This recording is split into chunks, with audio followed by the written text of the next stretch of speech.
जय जगन्नाथ। जगन्नाथ महाप्रभु की कृपा से आप सब लोग सुस्त और जिंदगी में सफल रहे और मन को आत्मा को शांति मिलते रहे, यही मेरी जगन्नाथ महाप्रभु से कामना है। तो दोस्तों, अभी तक आप लोगों ने सुना कि जगन्नाथ महाप्रभु का दिव्य स्वरूप कैसे मिल गया, वो डिटेल में आप लोगों ने सुना। और किसी ने भी अगर नहीं देखा होगा तो आप मेरा पिछला वीडियो देख सकते हैं। अगर आप जगन्नाथ महाप्रभु के बारे में जानना चाहते हैं तो जरूर देखिए। और देखिए दोस्तों, जब जगन्नाथ महाप्रभु को स्वरूप मिल गया उसके बाद उनका मंदिर का प्रतिष्ठा भी हो गया और बहुत सारे नियम जगन्नाथ महाप्रभु के मंदिर में और जगन्नाथ महाप्रभु के पूजा विधि में बहुत सारे नियम आ गए। तो देखिए एक बहुत शुभ बात है कि देखिए अभी देवस्नान पूर्णिमा है और हमारा ये सौभाग्य है कि हम लोग देवस्नान पूर्णिमा के बारे में भी बात कर पा रहे हैं, क्योंकि देवस्नान पूर्णिमा को भगवान जगन्नाथ जी का जन्मदिन भी बोला जाता है, मतलब आविर्भाव दिवस के रूप में भी मनाया जाता है। और देवस्नान पूर्णिमा क्यों मनाया जाता है इसके बारे में तो बहुत सारी बातें हैं। एक कथा ये भी है कि जब राजा इंद्रद्युम्न का जब दिव्य दर्शन हो गया जगन्नाथ महाप्रभु का और इतने निकट में जगन्नाथ महाप्रभु को राजा होके देख पा रहे थे, तो उनके मन में एक अभिलाषा थी कि मैं जैसे भगवान जगन्नाथ महाप्रभु को देख पा रहा हूँ वैसे ही जगत के सारे लोग साधारण लोग जगन्नाथ महाप्रभु के कृपा को पास से ही देख पाए। तो इसी दृष्टि से भी जगन्नाथ जी का जो देव स्नान पूर्णिमा है वो मनाया जाता है। ज्येष्ठ मास की जो पूर्णिमा है वो एक दिव्य पवित्र दिन होता है, क्योंकि जगन्नाथ जी का आविर्भाव दिन है वो, तो इसीलिए उस दिन देव स्नान पूर्णिमा मनाया जाता है। और एक लोक कथा भी है जो कि जगन्नाथ महाप्रभु के भक्त के बारे में है।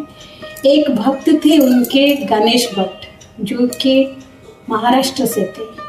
तो आप लोगों को पता ही है महाराष्ट्र में ज्यादातर गणेश जी के भक्त होते हैं। तो वो गणेश जी के भक्त थे, उनका नाम था गणेश भट्ट। वो जब पुरी आए श्री जगन्नाथ जी का दर्शन करने के लिए तो उनके मन में द्वंद्व आया, क्योंकि देखिए मन में द्वंद्व आता है, जो जिसको मानता है उसके मन में एक द्वंद्व आया।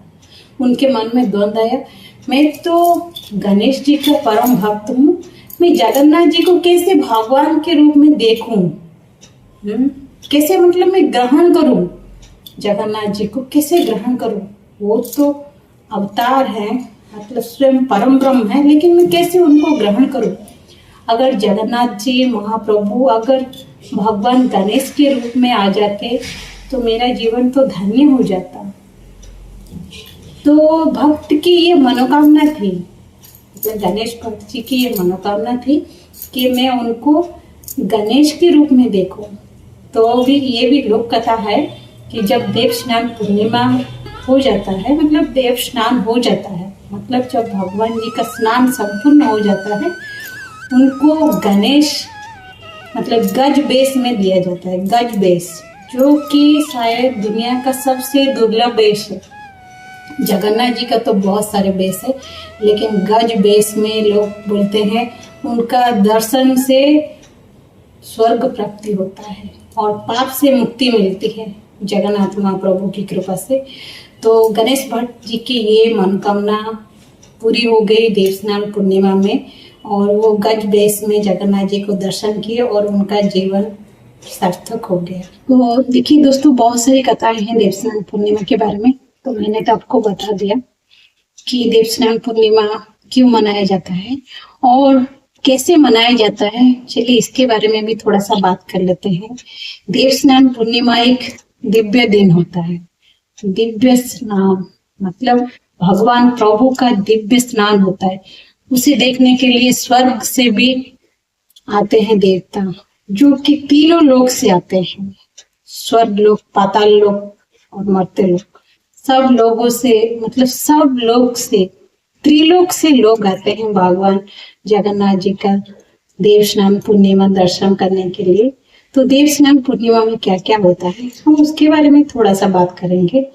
क्योंकि देखिए, जब देव स्नान पूर्णिमा जिस दिन होता है उस दिन सूर्य उदय से पहले भगवान जगन्नाथ जी का जो मतलब जल होता है जिससे वो स्नान करेंगे, वो जल एक स्वर्ण कुआं है उधर से निकाला जाता है। ठीक है, वो जो स्वर्ण कुआं है वो भी उनके ऊपर भी एक बहुत अच्छा कथा है कि जब राजा इंद्रद्युम्न ने सोचा कि देव स्नान पूर्णिमा में जगन्नाथ जी का दिव्य स्नान कराएंगे और जन साधारण सब देखेंगे, तो उसी समय वो सोचे कि भगवान जगन्नाथ जी स्नान करेंगे तो वो तो अपूर्व होना चाहिए। तो इसीलिए उन्होंने जब तपस्या किया, फिर से वो तपस्या में लीन हो गए, ध्यान में मग्न हो गए। तो माता गंगा, जमुना, कावेरी, जितने भी पवित्र नदी हैं, नर्मदा, वो सब एकत्रित हुई और ये जो स्वर्ण कुआं है, आपने देखा भी होगा अगर आप पूरी जगन्नाथ मंदिर आए होंगे तो उधर एक स्वर्ण कुआं है, इनको के ढक के रखा है। वो जो स्वर्ण कुआं है उसमें सब पवित्र नदी का जल मिश्रित हो गया और वो दिव्य हो गया। देव स्नान पूर्णिमा के दिन भगवान परम ब्रह्म स्नान करेंगे तो वो दिव्य ही होगा। तो देवता लोग भी उसमें शामिल हो गए और सबका आशीर्वाद भी मिल गया।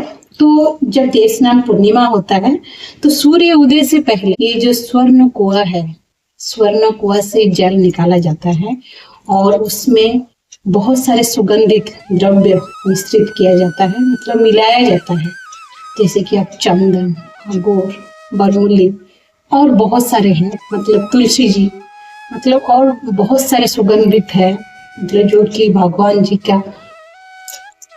के लिए व्यवहार किया जाता है। तो वही सब द्रव्य मिश्रित किया जाता है जगन्नाथ जी का स्नान के लिए। वो जल में मिश्रित किया जाता है, उसके बाद 108 कलश में वो जल को दिया जाता है।